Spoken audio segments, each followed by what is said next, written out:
নমস্কাৰ, মই বিষ্ণুপ্ৰিয়াই আপোনালোকক স্বাগতম জনাইছোঁ ডাকঘৰৰ মজিয়ালৈ।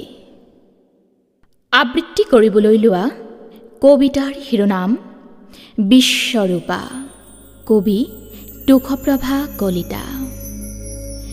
মই নাৰী চিৰন্তনী, সৃষ্টিৰ আশীষ বাণী, অমৃত বিলাও মই তৃষ্ণাটোৰ অশান্ত বিশ্বত।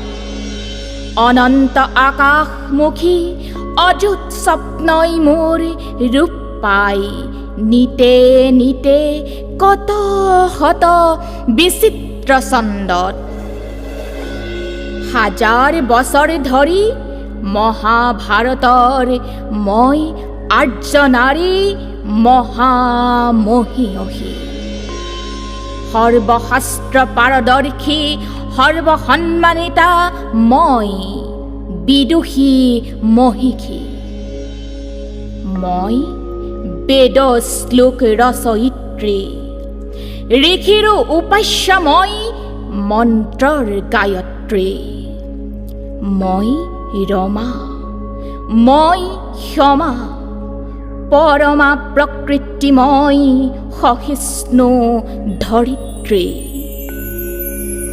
কত মনীষীৰ শত সৃষ্টিৰ স্বপ্নক প্ৰাণত প্ৰতিষ্ঠা কৰি বিচিত্ৰ আবেগ হানি কৰিলো সাৰ্থক। ৰাজকন্যা সংঘমিত্ৰা মই বহুজন সুখাইছ, বহুজন হিতাইছ।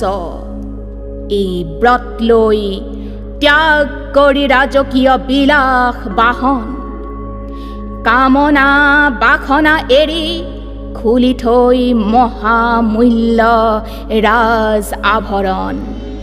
ললো পিন্ধি ভিক্ষুণীৰ বেশ, মুণ্ডিত কৰিলো মই ৰমণীৰ কমনীয় কেশ।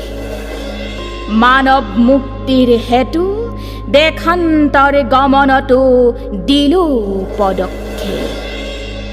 প্ৰিয় শ্ৰোতাবন্ধুসকল, যিসকল ব্যক্তিয়ে এই কবিতাটো শুনি আছে তেওঁলোকক জনাবলৈ বিচাৰিছোঁ যে এই কবিতাটোত এষাৰি বাক্য আছে, বহুজন সুখাইছ, বহুজন হিতাইছ।